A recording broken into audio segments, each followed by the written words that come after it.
Good afternoon, everyone. Cindy Menke here from Coretek Services, and welcome to this afternoon's recording. It's the third in the series. We've been doing this for the last couple of weeks now. Everything you need to know about electronic prescribing of controlled substances. This is part 3 we're talking about today, which is implementation best practices.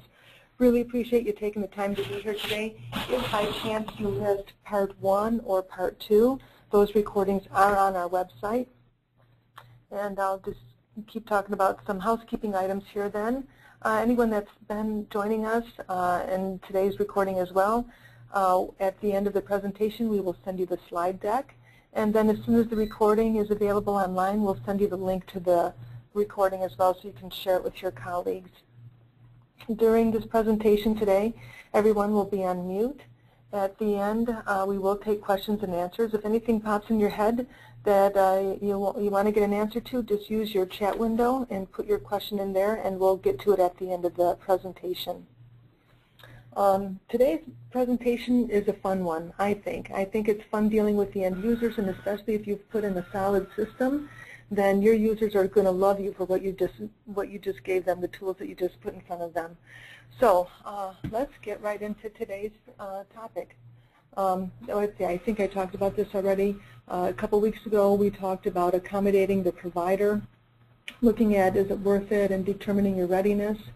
Then last week we talked about what everything that IT needs to know, including the software requirements, authentication considerations, identity proofing and registration, and like I mentioned today, we're talking about implementation best practices, which is all about the end user and the workflow that supports them, and some lessons learned along the way.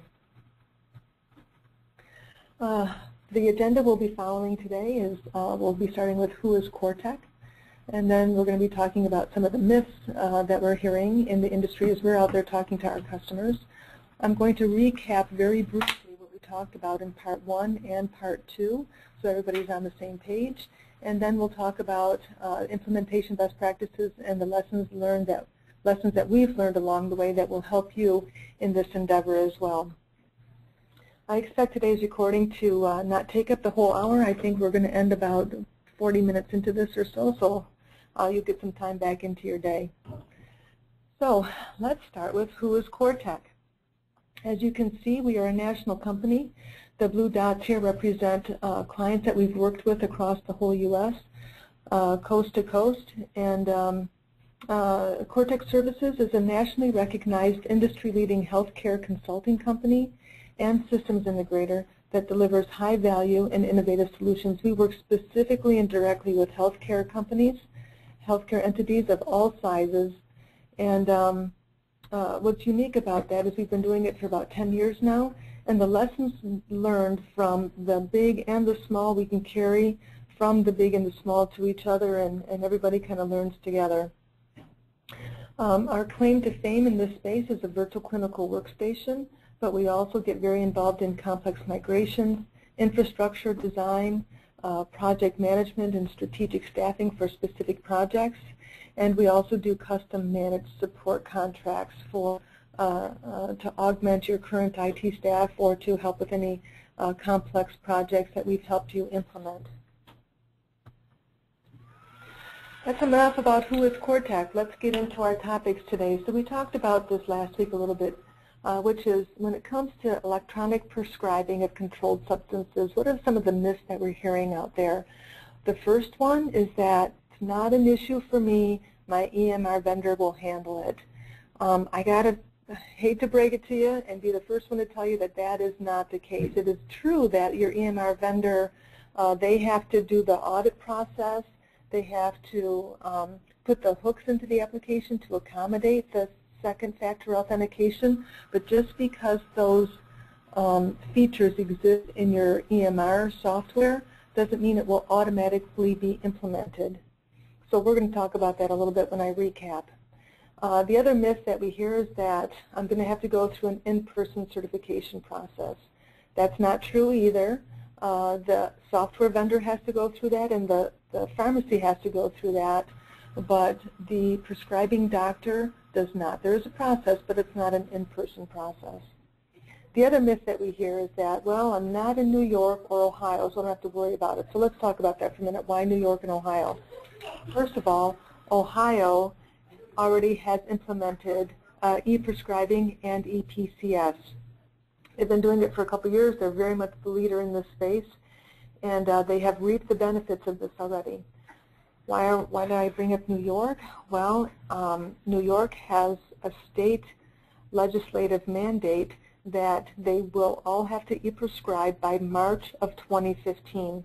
So we're actually dealing with a lot of New York entities right now that are scrambling a little bit to get these systems in place. They're a little bit behind the 8 ball. So we are helping those folks. However, if you're not in those 2 states, do you have to worry about EPCS? Well, yes and no. No, because it's not mandated. There's no fines if you don't implement it. However, as you sit through this and you hear us talk about the workflows and so forth, and if you're already e-prescribing, you'll see that there's a lot of benefits that if you're about to start e-prescribing, it makes sense to do the e-prescribing of the controlled substances at the same time so that you don't have a mix in workflow. But we'll talk about that in a minute. So to recap from our first session, let's talk about some of the benefits that you do get out of e-prescribing. Now again, I don't want anyone to be confused about the terms I'm mixing up here. E-prescribing is one thing, EPCS is specifically around controlled substances. So there are benefits to e-prescribing. The first and foremost one is reduced prescription error, which is what we're seeing across the board and across the nation is an improved accuracy of about 30%. And where does that come from? Well, first of all, if you're doing a paper prescription, it's common to see about 37 errors per every 100 paper prescription, which really comes out to about a 63% efficiency, which is not great. Going to e-prescribing, we see on average 7 errors per 100 electronic prescriptions, which increases that to about a 93% efficiency rate. Why is this so important to patient safety?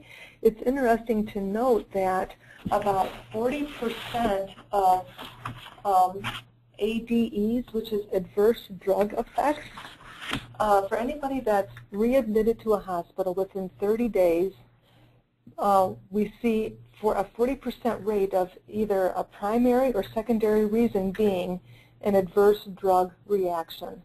So going to electronic prescriptions reduces that 40% hit rate for ADEs. The other benefit of e-prescribing are reduced office call volumes for refills because they can simply be called in or automated through calling your pharmacy. Another benefit is a more complete prescription history in the medical record. You're able to capture all of that data in a complete medical record. And we also see improved medical or medication adherence by the patient. And as you know, with the Accountable Care Act, more and more onus is put on patients to hold, or I mean put on doctors to hold patients accountable for their own care. And going to e-prescribing, we see improved patient adherence to following their own medications that have been prescribed by the doctor. We also see better automated refill authorizations and no need to stock state-specific e-prescribing paper. So those are the overall high-level benefits of e-prescribing. But what about the benefits of EPCS, prescribing controlled substances? I alluded to this just a moment ago, and that is improved provider workflow by reducing manual forms and steps. So let me explain that for a minute. If you're doing e-prescribing of all of your regular prescriptions, but you're not doing EPCS, you now have 2 different workflows, an electronic one and a manual one, or a paper one. That paper one also includes calling and faxing.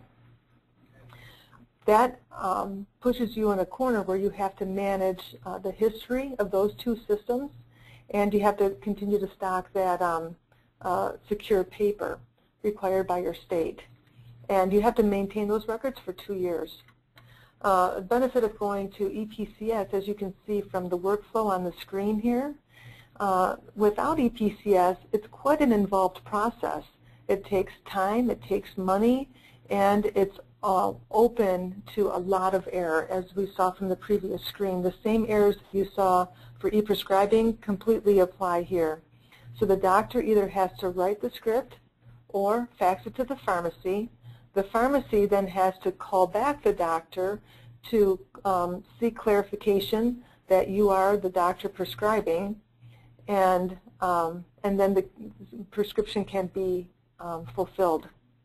On the right-hand side of the screen, you'll see what is the workflow when you have instituted e-prescribing of controlled substances. It's pretty simple.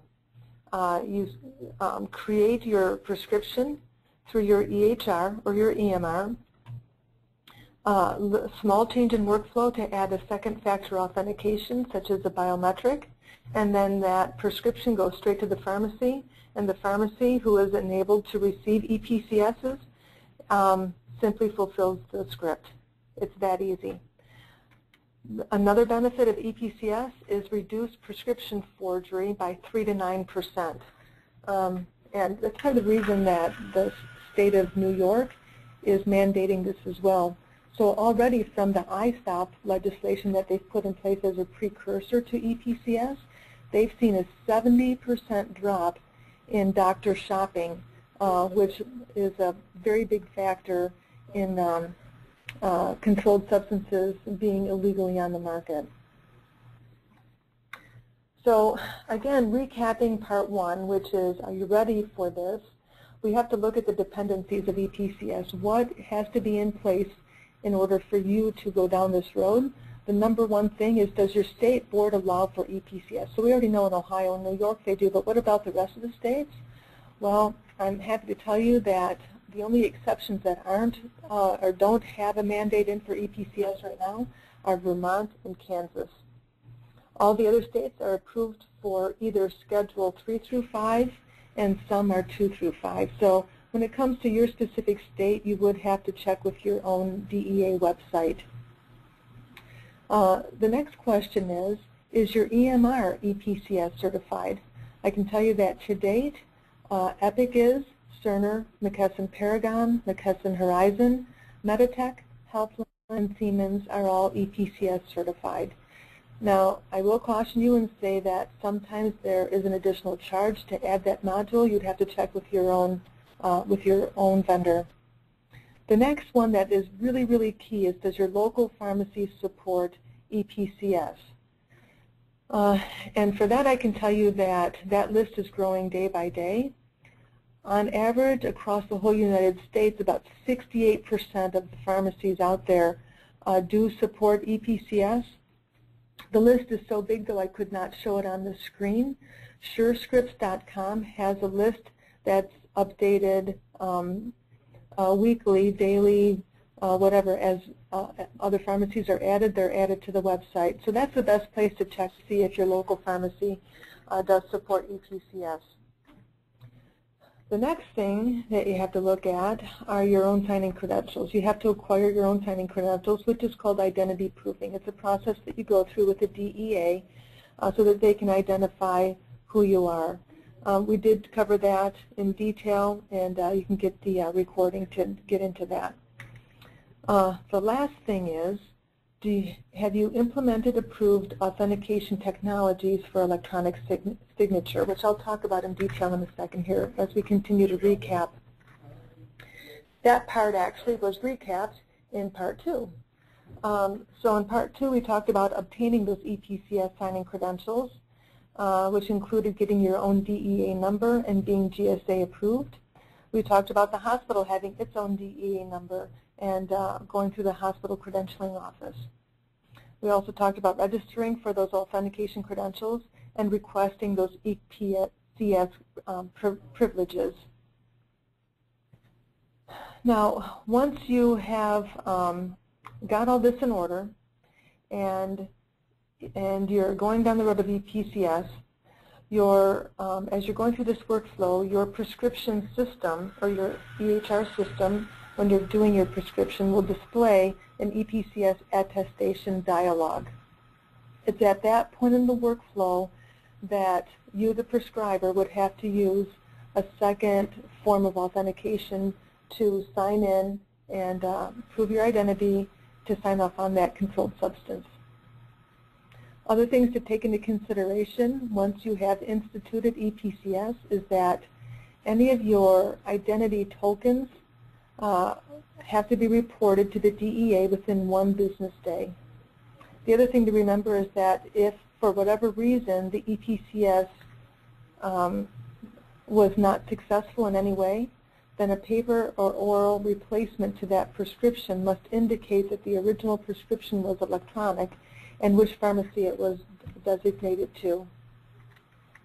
Again, recapping part 2, the second factor authentication for this, we talked about which tokens or which methods are DEA approved compared to which ones are not.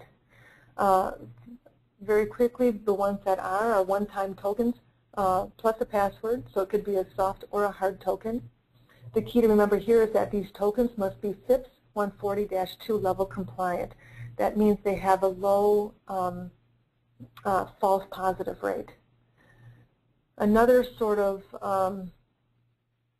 method that is approved is a biometric, which would be a fingerprint reader. We're going to talk about that in detail in a second here too. But the biometric readers have to be FIPS 201 compliant. What that means is that if you, it's pretty likely that if you have a biometric reader in your environment today, it is not FIPS compliant for EPCS. It would have to be checked. The other thing that is DEA approved are PKI smart cards. Typically, this is a card that you would take with you everywhere, and as you're signing the prescription, you would install it or insert it into the USB device. It would stay there while you're doing the prescription, and then when you're done, you would remove it. Things that are not DEA approved right now are proximity tap and go cards, which are very common in the healthcare environment today.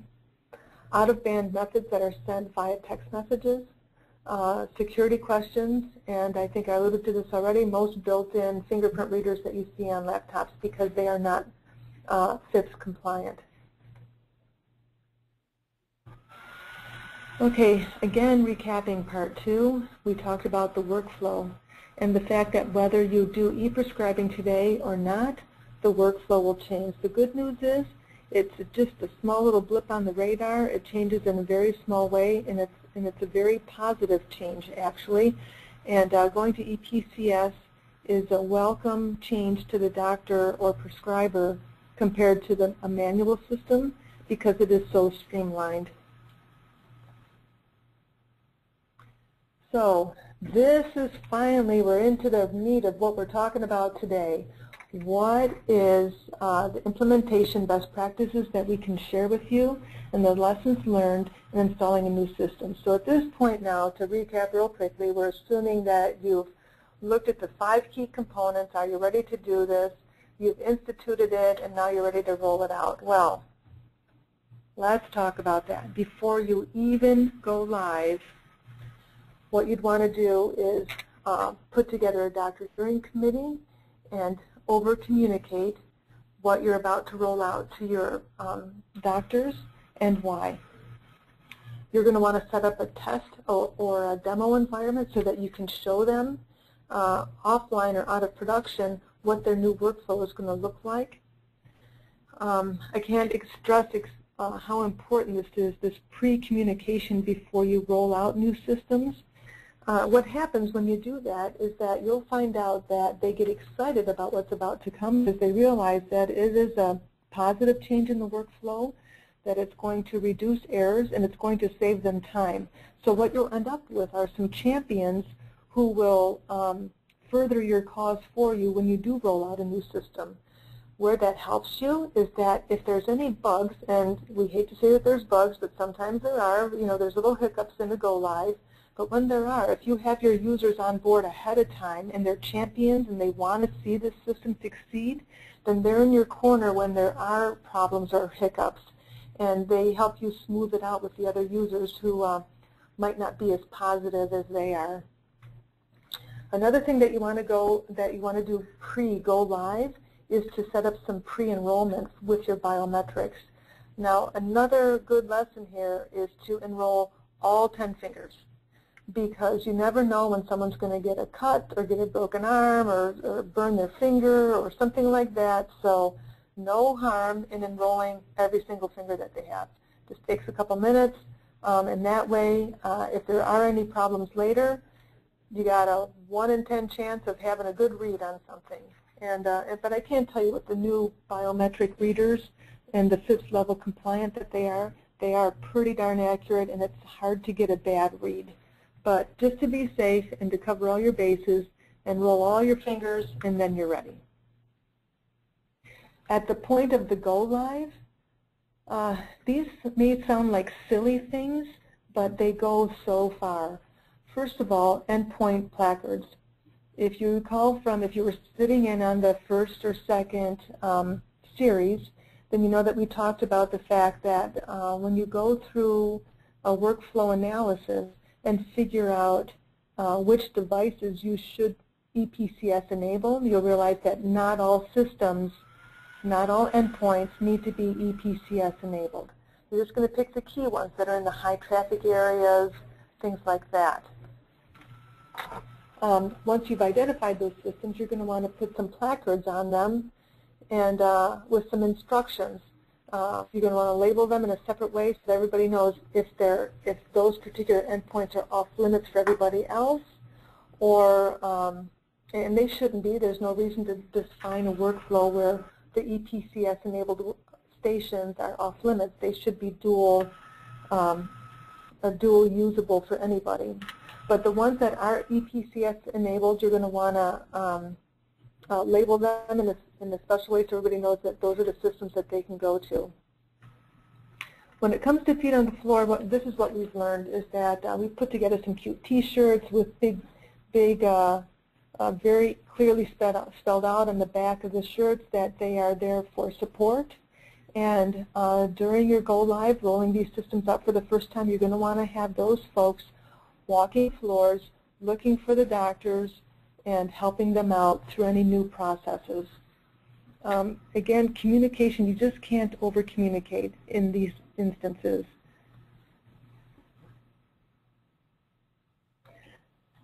Now, another key thing to success is setting up a command center. In the command center, you're going to want to have some key people who are logging any problems that are coming up, and acting as the point person and prioritizing those things as they're coming in. And those shifts can sometimes be long. So that's why food always helps.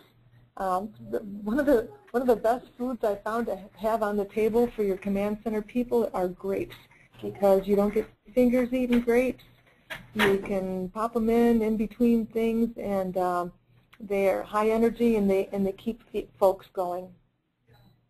When it comes to support, you're going to want to make sure that you have immediate access to vendors who've been involved in installing this system for you, and level 3 support that they can provide for you.